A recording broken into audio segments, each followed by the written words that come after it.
Hey, I'm back. Patty J, and this is Passed on Your Ground podcast. I know you guys have seen my face before, but I'm here again on my own platform. It's a safe space for Black people to speak about issues and come together as a community and move forward with solutions. Now, today on my podcast, for our inaugural episode in honor of Black History Month, I have a person here that everybody has seen before as well. And she is a trailblazer in her community, and her name is Asada Thomas, and she is a therapist. You're making me nervous. I don't know what to say. I hope we don't gotta re-record that. That was I hope good. not. I'm not gonna re-record it. We're gonna go just like that. But Asada Thomas, she owns her own practice, and she is a trailblazer. She's a mother, and she is Black royalty in my eyes. Welcome, Asada. How are you? Like that. Thank you. I'm okay. How are you? I'm good. That's good. That's good. Y'all heard that introduction? That was good. Thank you. So I want to start off my platform with something like called Thorns and Roses. It'll be something we'll carry on for every episode. You know what Thorns and Roses is, right? Are we giving roses before like people die? You know that saying? Like give the roses while people are still alive? No, it's a little different. Thorns and Roses is basically when you say something positive that happened and something negative that happened. So I think it's important to speak about something that happened in your week maybe prior. Something positive and something negative. So Thorns is a negative, positive is the roses. Oh, I love that. So. Okay. A thorn would be, I was stressed out this weekend because my daughter and her cousin was running around, and that drove me insane. I can imagine. That's my thorn. Mm-hmm. My rose would be the fact that I'm living, I'm happy, and I feel like I have a lot of things to be grateful for. So that would be my rose. Nothing happened necessarily. Oh, I had a good therapy session today, right That's before dope. I came here. That's that was dope. good. Like therapy for myself, because I told y'all I get therapy. To your therapist, go to therapy too. Well, one of my thorns was I wasn't feeling too well in the beginning of the week, but the roses, I healed up right in time for this episode. Yes. So that's a rose. I love that. Well, now we could dive into the questions. Okay. What common misconceptions about therapists have you encountered, and how do they differ from reality? A lot of people think that therapists know everything. Like what we say is like golden. So like one of our rules, and if a therapist is being ethical, they follow this rule. When you're giving therapy, you don't give advice. You don't tell clients what to do, because they would more than likely take your influence over what they believe is the correct thing to do. So I think a misconception is, a lot of people think therapists are perfect, and people think that we don't go through things. Like we just got this hard rock skin. That's true. That like, oh, she's a therapist, or like we're perfect, like we could figure everything out. And it's like, no, we got to de-escalate. And I'm guilty of having that thought of therapists, because I think in my mind, like I know a therapist probably don't ever get into no fights. They probably just know how to just breathe and just move forward. That's so not true. I'm not a fighter. I'm not a fighter at all. I've always been a peace person, but I have arguments. I have disagreements. I have like when I'm frustrated, I'm pissed off. And even sometimes I can say that if I'm taking full accountability, I have handled things very immaturely at times in that season in my life. So a misconception is that people think we're perfect. Just like you said, like they don't have no problems. So we have more problems on top of other people's problems. It makes sense. It definitely makes sense. So your therapist is a human too. Okay, that's just for y'all to see. They're human too. Yes, we are human. Next question is, how do you balance your professional role with being a regular person? What aspects of your life can help you connect with clients? All right, one question at a time. Okay, how do I balance my regular life with my professional? Yeah. I'm still struggling with that. I would say the reason why I'm still struggling with that is because I have learned most recently that when I go out with my friends, sometimes it's hard for them to just be friends. Like it's a dumping session. So it's like, girl, let me tell you about such and such. And I'm going through this. What do you think I should do? And it's like, oh my God, I just want to drink. I just want to have a good time. Let's just talk and eat chips or watch a movie, whatever. So that happens a lot. Well, it happened because I feel like I had to set boundaries. Like I'll tell my family, like, I don't want to hear no problems. Not today. Like, I'm not saying your problems don't exist, but I don't want to hear no problems, and that's my boundary. And at first they tested me, and I would just stand on my boundary. I'm not answering you. I'll change the subject because I don't want to be a therapist. I want to be a cousin. I want to be a sister. I want to be a friend right now. I want to be able to tell somebody my problems like that. Mhm. And what was the second part to that question? How do you balance your professional role with being a regular person, and what aspects of your life help you connect with clients? Okay. So the aspects of my life that helped me connect with clients would be my real life experiences. If I'm being honest, I think it's very important when you're with clients or when you're talking to people about what they're going through, you have to be able to connect with them. You might not have experienced what they experience, but you want to create a safe space where they can say what they, what they feel, what they experience. And then I may have heard it from a friend. I may have touched on the topic someplace else. I may have even seen it. That doesn't mean that it's my experience, but now it's becoming familiar with it, or even being open to just learning different things from different people, although it might not be my culture, my tradition, what I believe in. But now that I'm listening, when I have a client and it's like, oh, that's what you're going through? Okay. So, again, not being perfect. Yeah, and just help you to understand people better, basically. Yeah, you got to makes be sense. open-minded. Well, that brings me into the next question, which I think is a very important question. Is it important for a therapist to show vulnerability? That's a very good question. Yes. I think it's extremely important for a therapist to show vulnerability. And the reason why is because a stranger is coming to talk to you about things that they have endured, trauma, things that they're afraid of, even things that they shouldn't have did. They probably know they shouldn't have did. They might be ashamed, right? And you want to be able to be vulnerable and join with them. You want to be able to meet them where they're at and let them know, like, let me give you some grace. Like, it's okay. I'm not gonna judge you for whatever you have endured. You're courageous enough to say, hey, I want to show up and I want to work on it. Can you help me? Why would I not be vulnerable and let them know, like, wow, I hear you. Now I don't have to disclose that I've been through that before, right? Or I don't have to say, oh, I know exactly what you're going through. Nobody wants to hear that anyway, because you don't know exactly what they're going through. True. You probably went through something similar, but you don't live in their household. Your fingerprint is not theirs. So you don't know what they're going through, but you may be able to relate. So I think it's important to be vulnerable because you want to open the space where people can come and talk to you and feel that you're being genuine with them and you're being authentic and you're accepting them where they are to help them thrive to wherever they're going. I think that's important too, because I feel like for me, I connected more with a therapist that showed vulnerability. Like they treated me as if I was a human, just like they're a human. They didn't have that kind of like perfect, they weren't stoic all the time. It was always just sitting there. Like they actually So how that made you feel? heard. I actually felt heard. By the therapist being vulnerable. I felt heard. I felt like they were actually listening to me, and it wasn't just them. Because of course, some therapists, they write down what you're saying, but when she was writing it down, she would listen first, and then she'll write. She wasn't just looking at me and writing on a piece of paper. So no, that's good. For me, I connect better with therapists that can show vulnerability. That's good. And let me tell you why that's good. Because with her being vulnerable, and she had to be skilled, because let me tell you something, it's very difficult to listen to someone talk, especially when they're being very expressive and remember everything they said. Like, I got to take a note or something. You understand what I'm saying? So she had to be seasoned with that because she was able to listen and then write it down in a way where she understands when she reads it back or when she puts her notes together. So that's good. And that's a perfect example. We're human too, right? Yeah. I'm multitasking. I'm listening and exactly. I'm writing notes. And I can imagine how hard that is too, to write notes and listen. Because when I listen to people's stories, I could imagine my mind wouldn't even be able to keep up with that. Yes. To even write it down. Yes. And then one thing that I have mastered, you don't never want to ask a client, what did you say again? Can you say that again? Like, miss, was you listening? I already said it. Because then some people may not want to talk again. Exactly. Or what if they just said something that they never said before to anybody and you missed it because you was writing notes?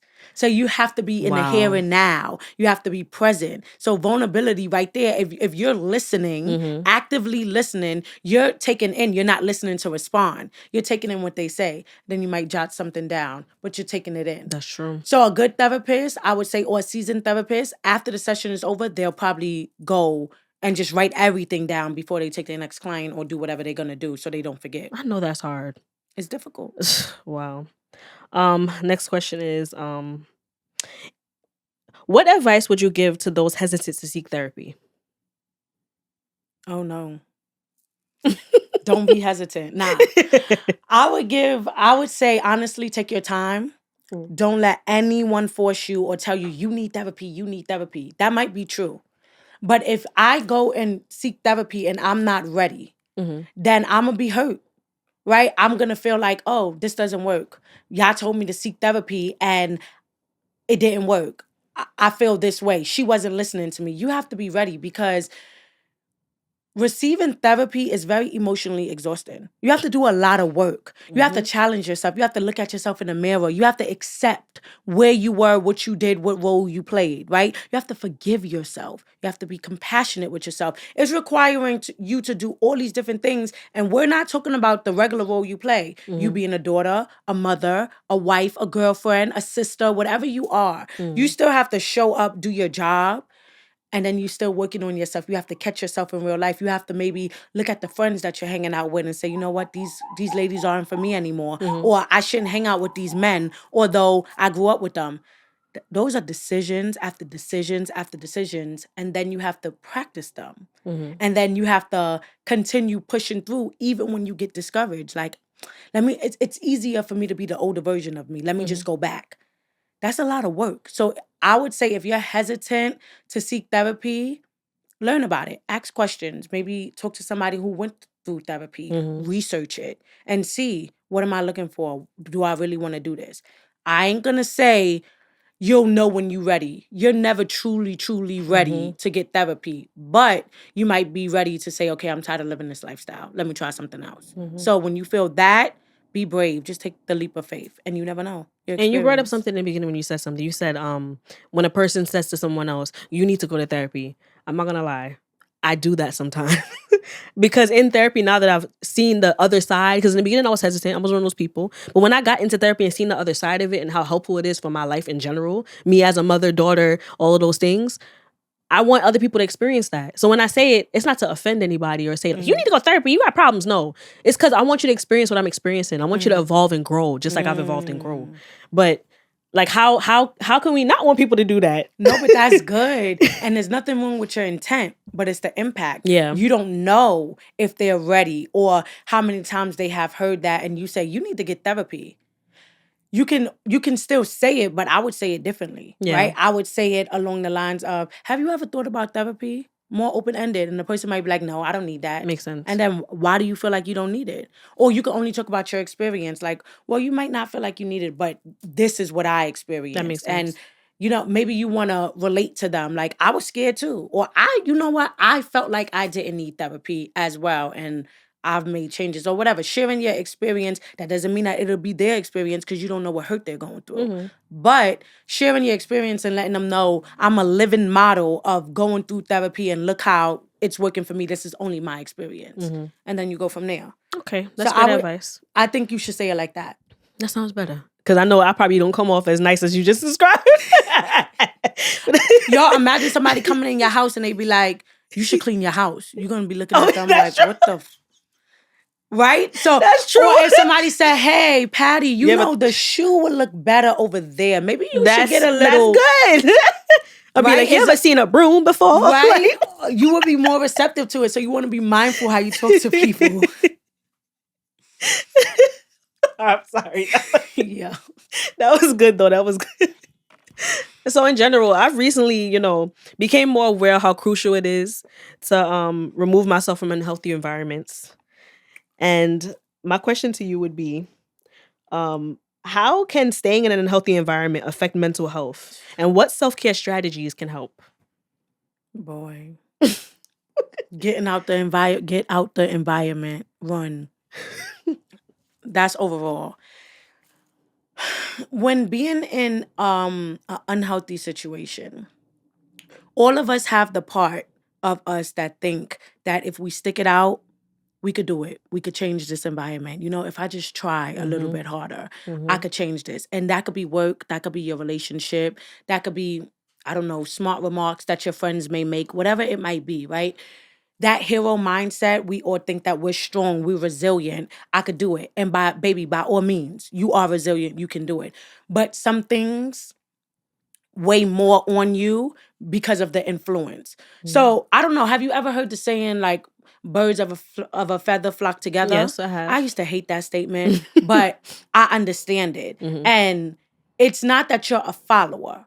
But sometimes when you're in an environment that over and over and over again, it's like being programmed. It's like being conditioned. This is what's happening. So I know when I come home, it's going to be an argument. I know when I come home, this is going to happen. Or if I say this to my friend, they might not take it the right way. So I know, let me not talk like that. So you start to make these adjustments, right? You start to make these sacrifices. And then overall, you start to alter and change who you are as a person. Because you're adjusting to the environment you're in. So your mental health is already being affected because that environment might not be an environment for you to thrive. Think about having a child, right? Every day after school, you teach your child, after you do your homework, you have to read. Well, if your child reads for 15 minutes every day, if your child practices math every day, of course, when they go into the environment, they are going to thrive because this is the environment that's been going on over and over again. The structure is now there. Now flip it. Think about an unhealthy environment. Every time you say something to your friend, there's an argument. Or every time you guys are talking, you end up gossiping about somebody. Eventually you're going to start gossiping yourself because that's the influence that's on you. That's what you're accustomed to. That's what happens over and over. So being in an unhealthy environment, it will always affect your mental health depending on how long you've been in that environment, what's happening in that environment, who's more powerful in the environment. All of those factors matter. And then you ask the second question, a second part to it. I guess what strategies would you advise someone to use to help, so it can help them get out of that environment? I think the most important thing is, that's a very good question, by the way. I think it's recognizing it. Just by simply saying, I don't like the way this makes me feel, or I'm better than this, or whatever it might be that stands out to you, that's the first step, and don't ignore that step. And we do, because we think, nah, it's all right. Like, I'm going to be better next time, or I'm going to try to influence them next time. I'm not going to do what they said. But then you find yourself in these situations, or you feeling less than, or you feeling like, dang, that took a lot out of me. I would say remove yourself. Or if you can't just walk away, because some situations you cannot just walk away. That's right? true. Try to find community. Try to find a positive friend. Try to do something on your own. Maybe read a book. Maybe watch a podcast that is uplifting. That's not just the same thing over and over. Be mindful of what you're listening to. Change the small things that you do have control of. Because in some settings, you don't. You don't have the control. So do you think self-love plays a role in that too? In removing yourself from environments that are unhealthy? Absolutely. Self-love, and we say that lightly, because I don't want anyone to think that because you're in an environment that's unhealthy that you don't love yourself. It's not that simple. But self-love does play a huge role, especially when you don't know. Imagine you grew up in an environment that's just toxic. It was chaos from the day you was born. And then you grow up and now you got friends that are toxic. That's and true. now you're in a relationship that's toxic. That doesn't mean you don't love yourself, but you probably don't have the correct tools in order to, there you go, in order for you to balance and say, oh, you know what? This is not beneficial for me. Wow, this is not uplifting. This is not making me feel good. So it's getting to know yourself on a different level. It's willing to be vulnerable with yourself, because we as people, sometimes we've been through so much things that it's like, nah, I'm not taking that. I'm not having that. So we walk around and we don't live this soft girl life that we entitled to. I've been there. Right? We got to defend ourselves and work off them defense mechanisms. And it's a disservice to us, but we never got permission to be soft. Yeah. Right? We never, so everyone watching, don't think because you're in a toxic environment or you find yourself in an unhealthy environment that you don't love yourself. That's not what it is. But what you view love as in the moment, that's in the moment. Someone could put you on to a different level of love and you're like, oh, wow, I love this for me. You know what I'm saying? So be gentle with yourselves. Give yourself grace. Don't just judge yourself. That's true. Next question is, what signs indicate a well, we answered that. What signs indicate a relationship or environment may be toxic? I think I would say look for the yellow flags. And those of you who want to know what's yellow flags, I like to call them warning signs, right? You want to look for the warning signs. There's always warning signs in relationships, friendships, any kind of ship, even at your job, right? There's warning signs. You want to look for that. You don't want to wait until it's red. And then it's like, red means go that way, all the way, far, fire, run. You don't want to wait for that, because who knows what that looks like. You might have been or in it, you're entangled, whatever the situation might be. I would say look for the yellow flags, the things that's like, that don't sit right with me. We all got that gut feeling, right? Or I don't know if I like that. What you meant by that?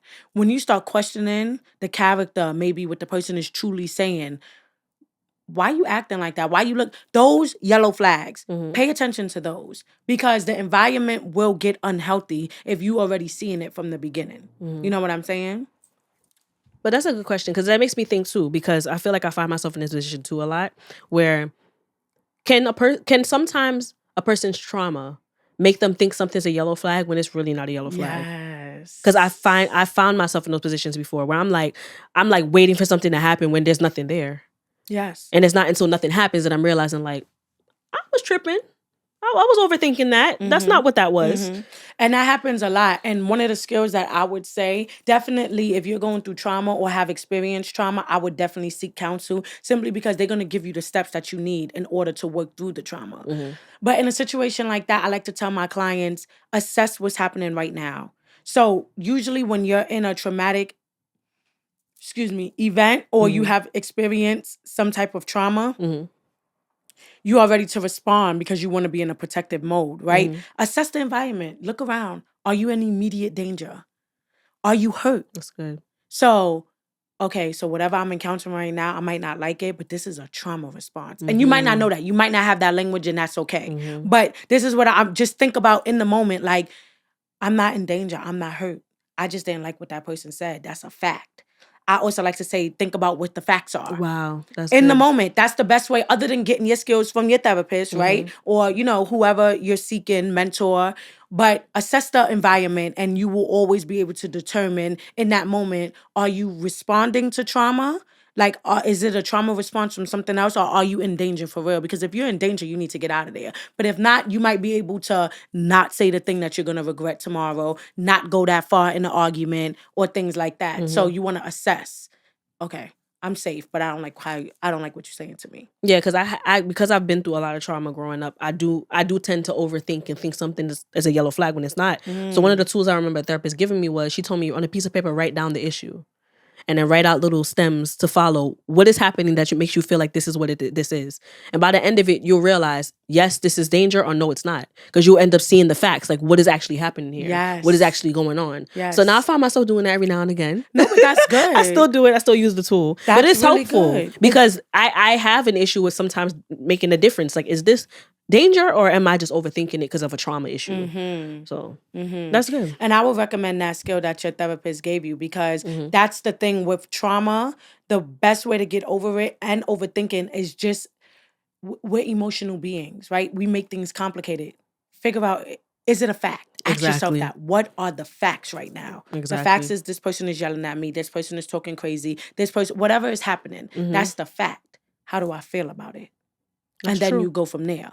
Because now you know that right now I'm not in danger. They're just yelling. Or right now I don't like this. So I'm going to leave. Whatever that might be. Okay. And then you don't have to respond off a reaction. You could respond like, yeah, no, this is not for me. That's good. Makes sense. What does it mean to move on gracefully from a difficult situation while acknowledging the past? Ooh, child. We getting deep. Okay. We're getting deep. That's difficult.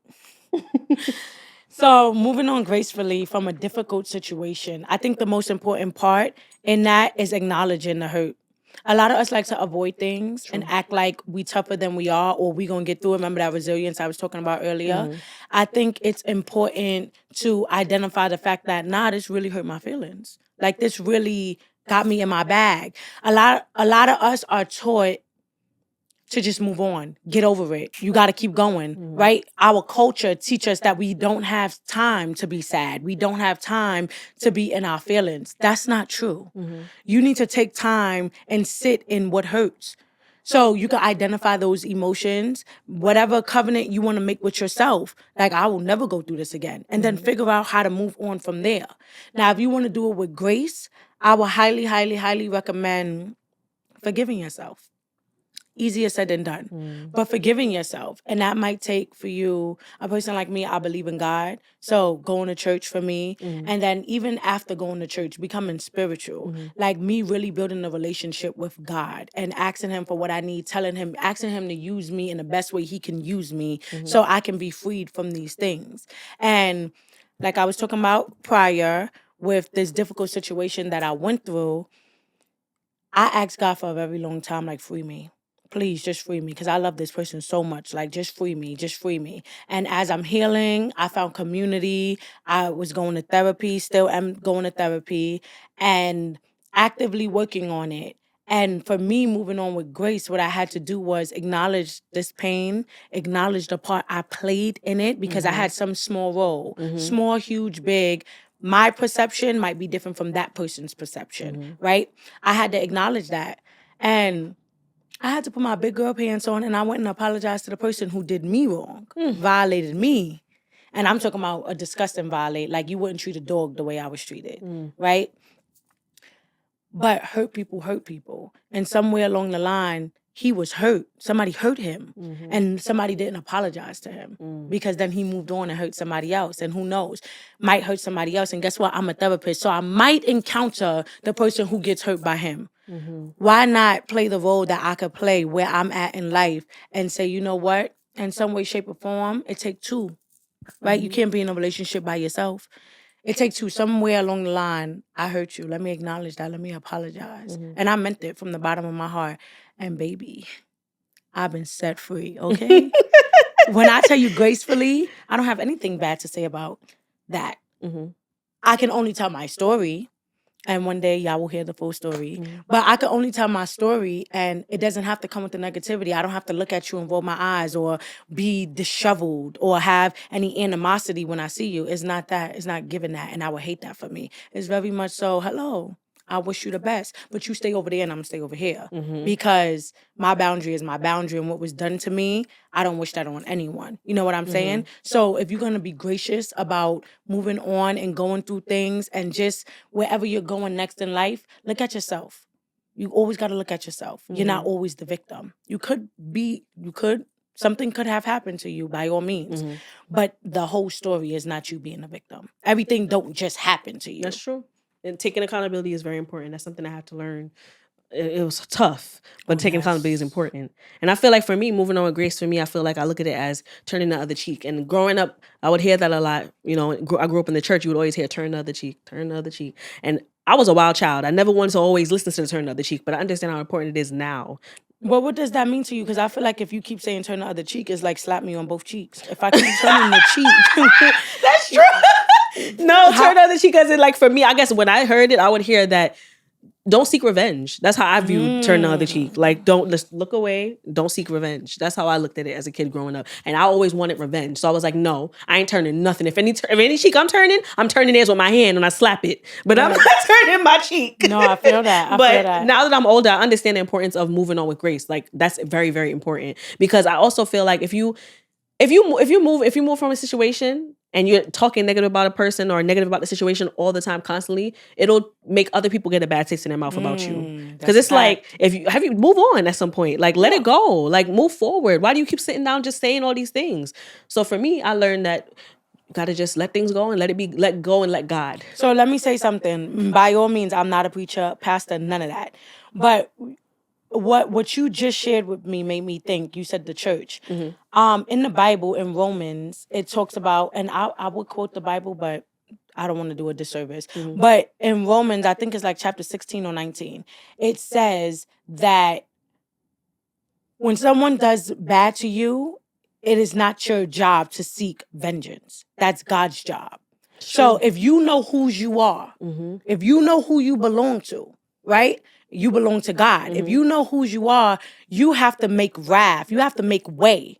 Because get out the way. Let me say that. Get out the way and let God do what he do. Because God is always going to swing harder than you. Of course. Right? So you got to let God do what he do. Anytime, and I think anyone who believes in God, right? Anytime you ever try to go against his word or you got it, you don't. You will learn the hard always way. lose. Let him do what he do. And our God is a jealous God. So he's going to seek the revenge for you. Your job is to still love that person. Your job is to still, if that person, it goes on to say the verse, if they are thirsty, you're supposed to give them something to drink. And then it will be like coal on their head, like they're dumb because I treated this person so bad. I did this to this person and look how they're still loving on me. Exactly. So who are we to not be gracious to other people? Of course. Right? And at your capacity, like, be honest with yourself, like I said, take accountability, but in the same token, understand that somebody else is fighting for you. They're fighting for you. You don't have to. All you have to do is join the army and be a steward of God, and he will protect you. And that's firmly what I believe in. So that's how I was able to move on with grace and still working on it, because it's a work in progress. That is very tough and very hard, because the other side of myself be wanting to come back. It be creeping behind me. And I'm like, no. If I want to grow and I want to be a better person, I have to actually practice what I preach and actually be who I say I want to be and act it. So yes, it's hard. I love that. But we're moving on with grace. Yeah, but it's yes. So next question is, have you faced personal challenges that tested your ability to move forward? And how have these experiences shaped your perspective? Yo, that's such a good question. That's so real. All right, so I'm not going to reference the last episode, but my name itself means she who struggles.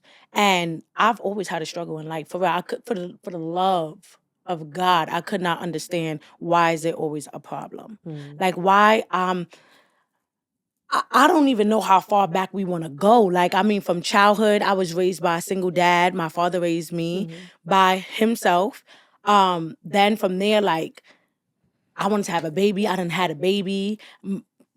Single parent, okay? Like, it's just odds and odds and odds. And I thought that I was in love and I had this great experience. I waited for such a long time and that just went horrible. I mean, horrible, real horrible in the end.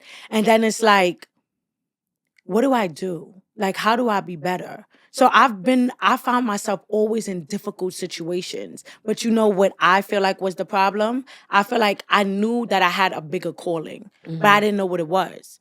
I thought I knew what my purpose was in life, but I don't think I was all the way tapped in. And once I discovered and got closer to God, like I fully surrendered. Like, yo, you did your big one. I don't want no smoke with you. I'm going to follow everything you tell me to do. I'm doing it, right? Once I did that, my purpose came. My life became so much more peaceful. And I don't mean snap with a finger, everything was better. But I started making decisions like, I'm not going to do that anymore. I'm not going to drink this anymore. I'm not going to watch this. Yo, Power was on. I missed the whole season of Power. The whole season of Power. Because legit, like, I couldn't listen to that. I couldn't see that. That wasn't where I was at. So I started, like, changing the algorithm on Instagram. I was deleting things because I needed to see positive quotes. I needed things that was going to uplift me because I was down. And as I started changing my environment, who I hang out with, what I'm willing to go to, how am I going to dress? Like, when I go to parties with my friends, I wear suits. Really? It's crazy, but I do, and I feel comfortable in it, and I still look nice, I feel like. And then sometimes I have my turn-up times now that I have moved on over time. But my point is, has it been difficult? Absolutely. But every day I got up and I chose who I want to show up as. I used to envision the version of myself I want to be like, no, I'm going to have a clipboard. I'm going to own my own business. I'm going to do this. And then, okay, I got called to go into private practice. I got called to just started doing these things. And I'm like, how is this happening to me? I don't want to do this. But it's like I said, I surrendered. Yeah. So it's not about what I want. So for me, it was going to God in the difficult situation and humbling myself enough to know that I don't have this by myself. Like, I don't have to fight this war alone. It's somebody else that's going to lead me. So it brought me grace along with maturity, and thank God for therapy. Because if I wasn't a therapist, no. I really got one up for that. If I wasn't a therapist, I don't know. I wouldn't be saying the same thing I'm saying right now, for real. But even you bringing up God and like saying that you had a life that, you know, you've been through a lot of things, I feel like I'm the same way. Like, I'm one of God's strongest soldiers, and I be telling him, don't put me in the front line no more. Hey, baby. But I feel like when he does that, it's because the strongest soldiers are the ones you have a purpose.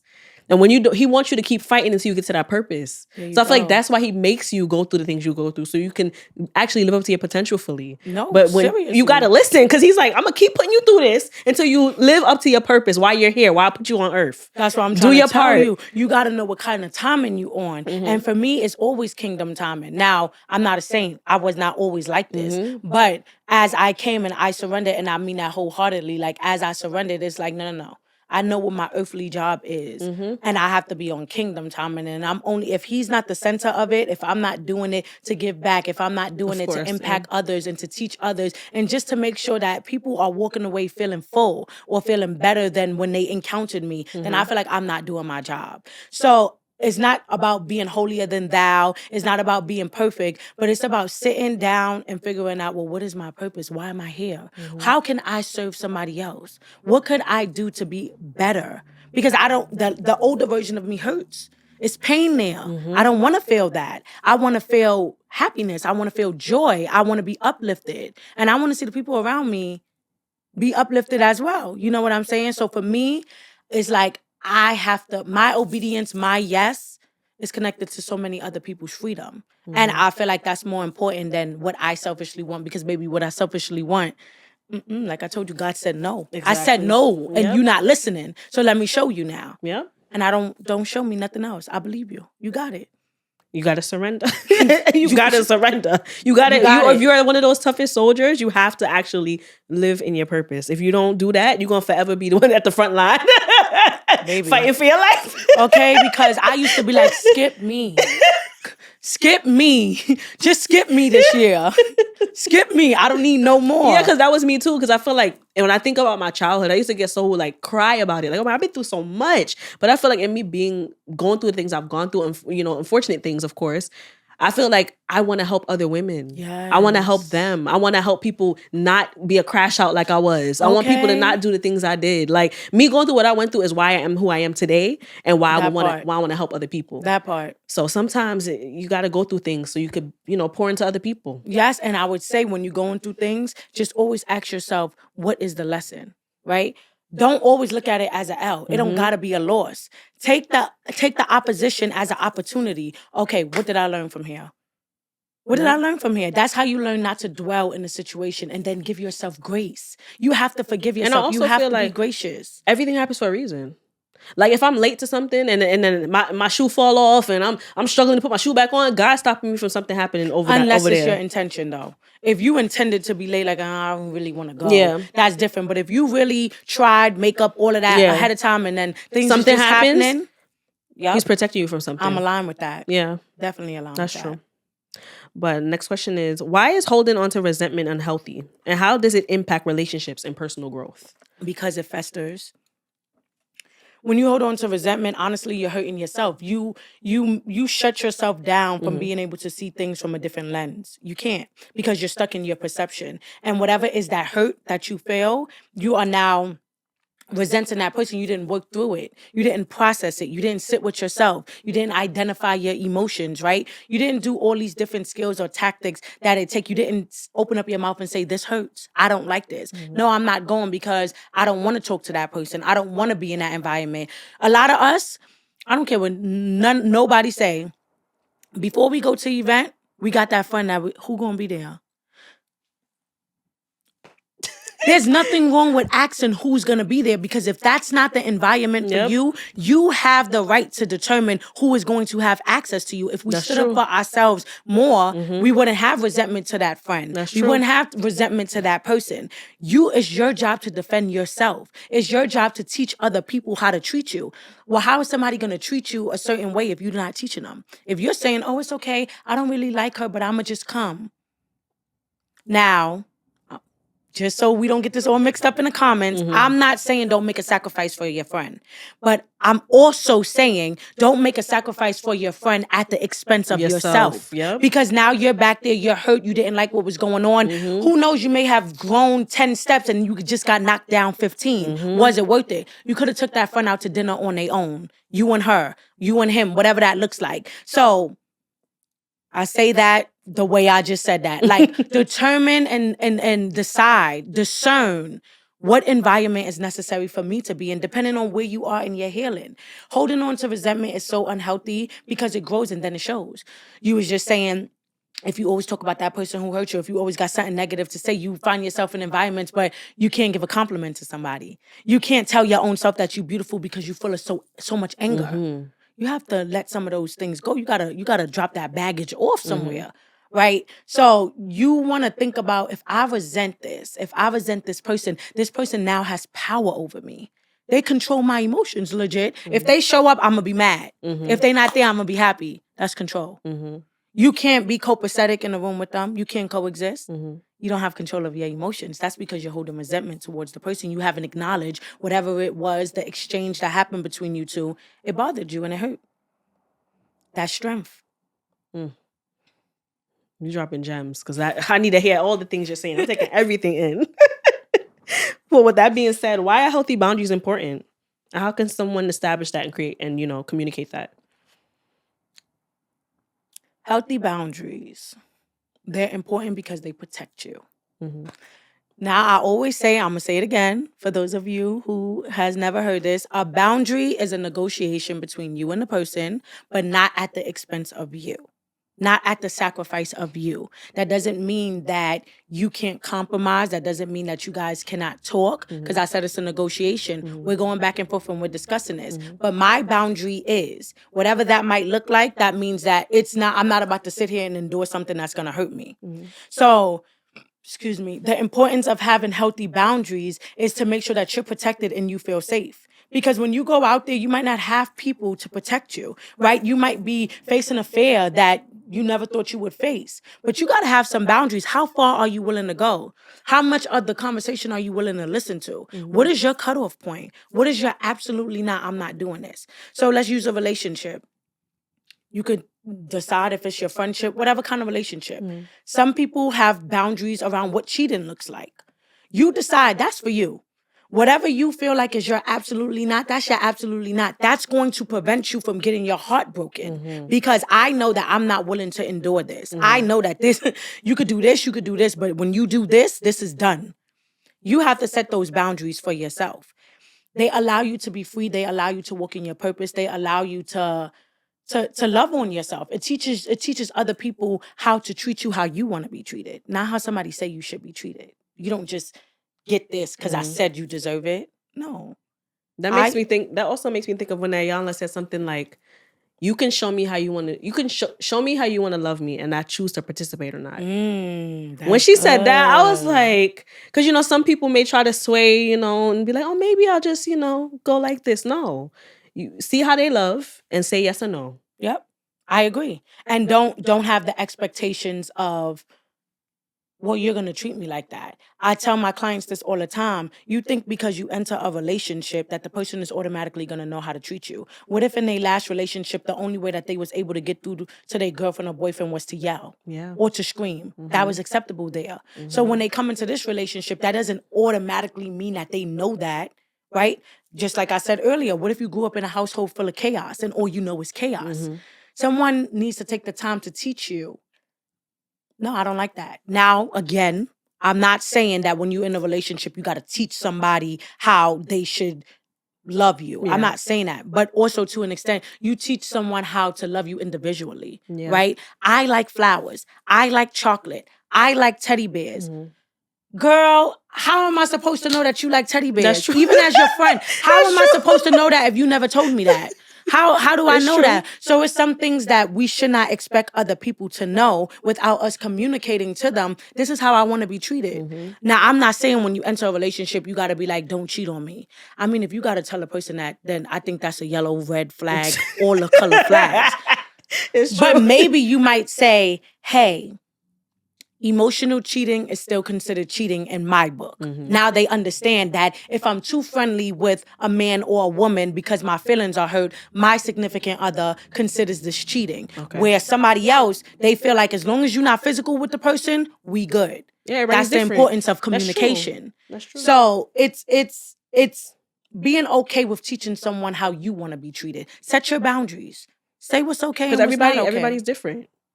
Some people may accept some things, some people may not. And you got to be able to, like you said, Set the boundaries. Yes. That's important. What role do support systems play in helping individuals leave unhealthy environments? Support systems are very, very, very important, extremely important, I would say. Mm-hmm. Now, every support system is different because some people think that, like, if I tell you to leave, you should leave. It doesn't really work like that, right? People get attached, people stay and endure things that maybe they know for themselves that they should not endure, or whatever that might look like, right?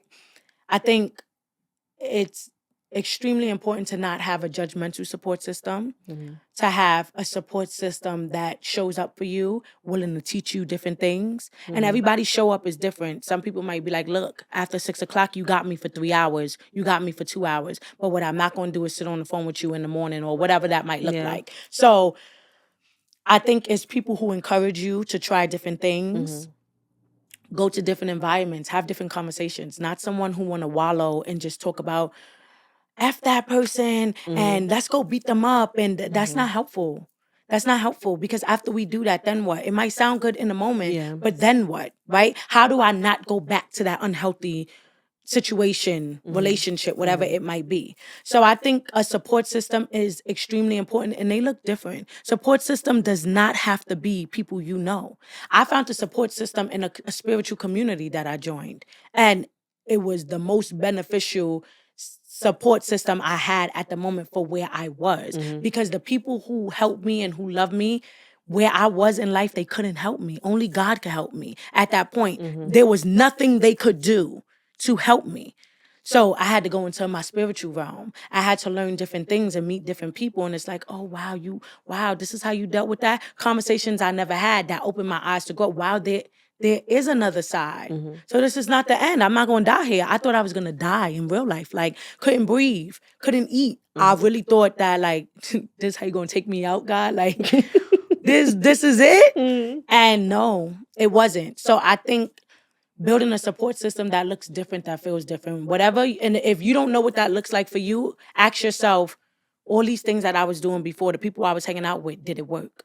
If your answer is no, maybe switch that up. That's true. Switch it up. Don't mean that you got to cut them off and say, I'll never talk to y'all again. But in this season where I'm at right now, that person might not be the best person for you. They might not be able to give you what you need, and that's okay.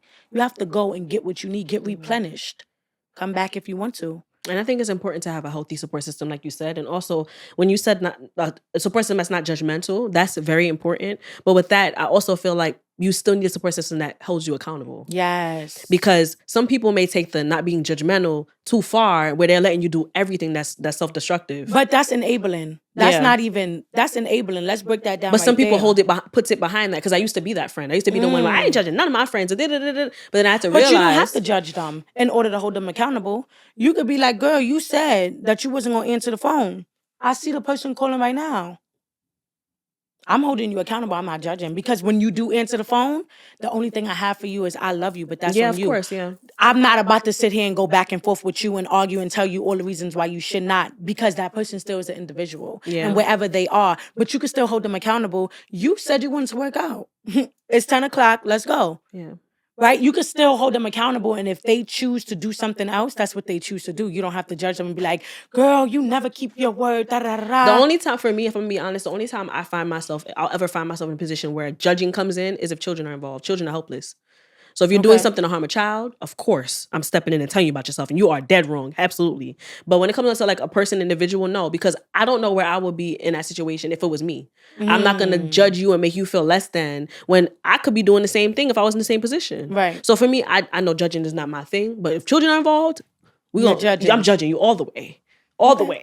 I feel like even with judging, then how do you help the person when children is involved? I think it's situational.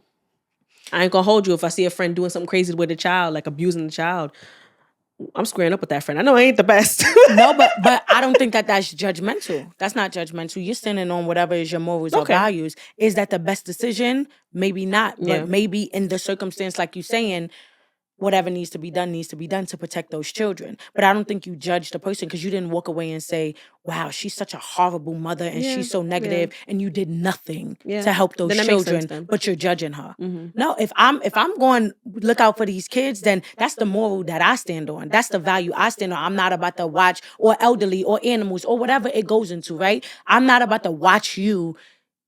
Who am I Yeah, as it a makes sense. person? You understand? So you might not still be judging them. You might be acting off of what you know is best, but even that came from somewhere. You Okay. learned that somewhere. Makes sense.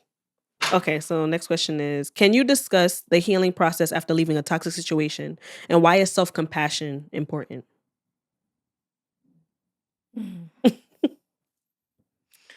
Read the first question again. Can you discuss the healing process after leaving a toxic situation? Baby, we could sit here all night for that. Let's make it short and sweet, because I know. The healing process, you want me to talk as a woman or as a therapist? A woman, because we already know you're a therapist. Okay. As a woman, it is very difficult. It is very, very, very difficult because situations, depending on the environment, think about crabs in a barrel and one crab trying to just climb out, just trying to get out. And there's so many other crabs at the bottom just pulling them down. And that could be your bills. That could be the person you love. That could be the friends you have. That could be your children, your family who say that they love you and they adore you. Yeah. Just it could healing is very, very difficult. What I will say, for me and my healing process, I isolated myself. I had to. Not only was I emotionally on life support, I was publicly on life support. I was literally like every channel that I went to, everybody knew. It was so interconnected that it just hurt and it was embarrassing. So I went into isolation. And a lot of people feel like time heals all things. Time does not heal all things. Time well spent heals. Yeah. But time alone does not heal all things. So what do I mean? For me, I created a little prayer area in my house and I prayed. And I mean, like, I prayed, like, God, just please, if you stop this and take this pain away, I promise I will do whatever you tell me to do. And I really meant that. I wasn't able to take care of my daughter. I was so, like, physically hurt, like, emotionally to physically, like, my heart was in my stomach. I couldn't eat. I couldn't drink. I lost a lot of weight. I had to stop talking to my friends, and not because that they were judgmental, but I just told you, nobody could help me. I reached a point in my life that fuck that nigga wasn't gonna help. Oh, you reap what you sow, you made your bed, lay in it. None of that helped because that don't take away the pain from what you're feeling. And then we don't talk about how we beat ourselves up and how we start to feel insecure as women. Yeah. Like, wow, so I didn't mean anything. Wow, so I'm not good enough. Well, what did I do to deserve this? We start asking ourselves these questions and looking at ourselves sideways like we don't deserve better or that the responsibility is not on the other person. And I think it's important when healing to take time to look at yourself and just sit in your pain. It's okay, cry for days. I cried for days. After I made sure my baby was good at my family's house, and I just used like the weekend and I cried and cried and cried. And then I had to give myself grace. And that's hard. Reprogramming your mind to think about it differently. How? How are you supposed to do that when you're angry? When you're mad? When you got, and I went to seek vengeance. Let me tell you, I call my mother. My mother is queen of the vengeance. Mommy, this happened. What should I do? And my mother dad told me, she said, don't do anything. And I thought the world flipped upside down. Wow. My mother told me don't do nothing. And when I tell you my mother from young, fighter, she's with all the shit. She want all the smoke with everybody. She does not care. She dad told me, don't do anything. Wow.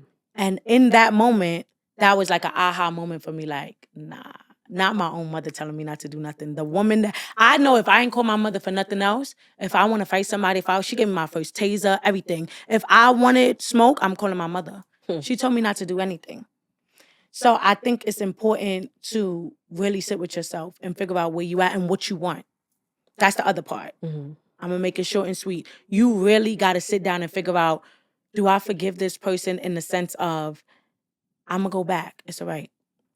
I'm going to take this and I'm going to go back. Because that's one decision. No judgment. That's one decision. If you feel like you're going to go back, that's a whole nother healing process because you got to figure out how you're going to deal with whatever was done to you and how you're going to be able to love on this person and give them whatever version of yourself you still have left to give. The other part is, I don't never want to go back. So now I have to grieve the older version of myself. I like the old me. I ain't going to lie. I still miss her. But the person that I am today, all I could do is hug her. I can't and give her a kiss like, baby, you did the best with the fight that you had. I had to shed skin like a snake and morph into somebody else. And so it's that grieving process too that nobody talks about. You really gotta, the old version of you, the version that was so free. And because at some point in life we're naive, right? Yeah. You have to let that go. And now you have to grow up. You're required to grow up so you can make better decisions. That hurts. You can't do the same things you was doing before. That hurts. So it's going through all these different processes, and I don't advise doing it alone. I don't. Yeah. Like, I was heavy with my therapist, and I went from there. So, and also, why is self-compassion important with that? Self-compassion is very important because it goes into forgiving. There's a difference between self-esteem and self-compassion. I just want to break that down. Self-esteem is how we look at ourselves. What's going on internally. It's an internal view. Self-compassion is how other people look at us, how we see ourselves from the outside view. Yeah. So self-compassion, sometimes people are so worried about what other people think about them. Excuse me. Will I be stupid if I go back? Am I strong enough? Whatever that looks like. I would say practice affirmations, affirm. Because I had to do a lot of affirming. Like, it's really a mind thing. You really got to really go into and be compassionate with yourself. You really got to be able to love on yourself for where you are.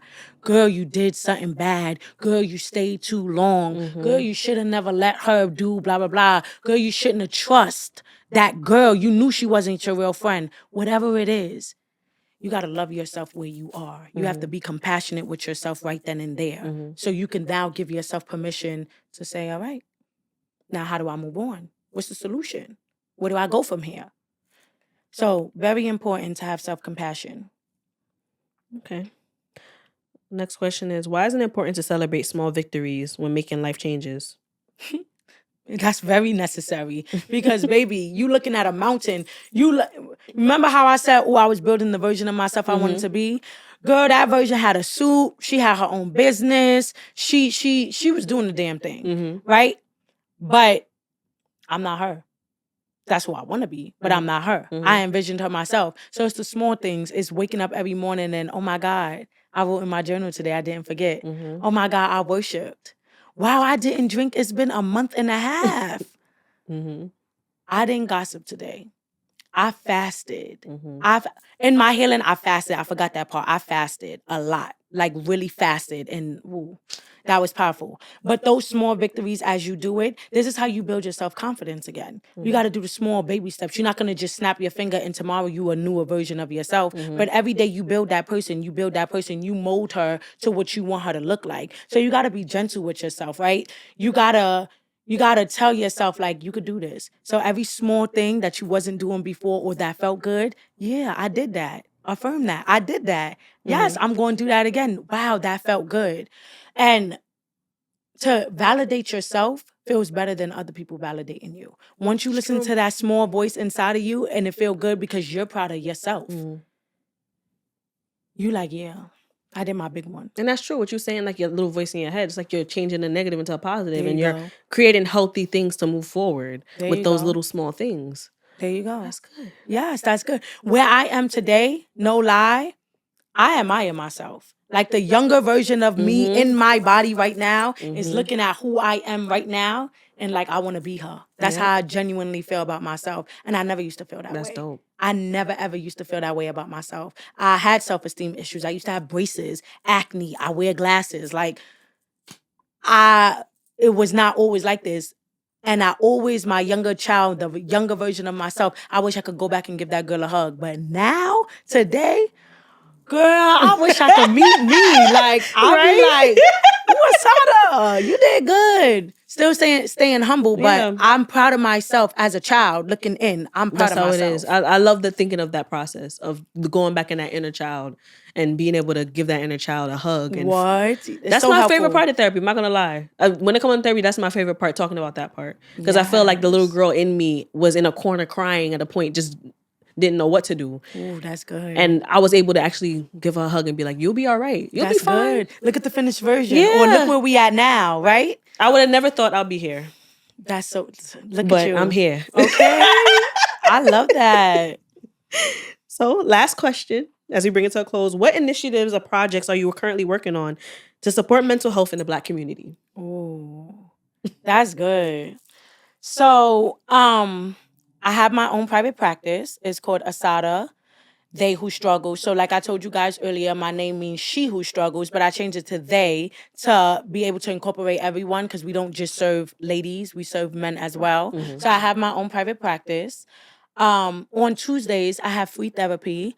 I have a Zoom link. It's called Mental Health Matters. And basically, we just talk about different topics. We talk about different things, whatever you want to know. I give people the option to vote via Instagram. And then when the topic drop, tune in on, Tuesdays and you get your mental health. You get to ask questions and I try to make it general because everybody has their different situations. Mm-hmm. So I always give resources. I always, try to have other people come on. Like tonight. Oh, this going to air on Saturday. Okay, I hope they cut that part. Yeah, but pre-recorded episodes. That's right. So tonight we're doing Millionaire Mindset, and someone is hosting. I have a millionaire hosting about how to have a millionaire mindset. So we just talk about different things. I do speak at different events. Like people have asked me to speak at their different events, which is absolutely fine with me. As long as I'm impacting somebody or pouring into them, like I'm all here for it. So I try to give back as much as I possibly can. I pray before I make decisions. I want to make sure that I'm always moving the way God wants me to move. I'm being a vessel. This is not about me. Like it's little me, big him. You understand what I'm saying? So I try to be as genuine as possible, always check myself. And we do philanthropy too. In my private practice, I do philanthropy, very big on giving back, toy drives, clothes drives. For Thanksgiving, we went to a shelter and fed people in the shelter. Yes, like all about giving back. Because if you're not gracious and you're not moving in grace, baby, them blessings is not going to come. Of course, so those are just different things. So if you guys want to follow me, like on Instagram, you can follow me, Asada LLC. And it should pop up here. You'll see it. And then from there, you could go to my website. If somebody's looking for therapy, that's there as well. The Mental Health Matters, that's there. And the different events that I'm talking at, that's there as well. If anybody wants to join, feel free. I would love to meet you people. And y'all see why I love me some Asada? Do you see? Oh, thank you. Now, also, I want to introduce something called a words of affirmation segment. This is something that's going to be in every single one of my episodes at the end. Just a way for you to move forward in your week, move forward in life, do greater things and things like that. And with this episode being moving on with grace, these are affirmations for you to move on with grace. First affirmation is, I deserve to be in spaces that nurture my growth and well-being. 2 is, I release what no longer serves me, creating room for positivity and healing. And finally, I am strong and capable of embracing new beginnings that support my mental health. Yes. Now say those affirmations over and over and over again. Affirmations, you can make them up.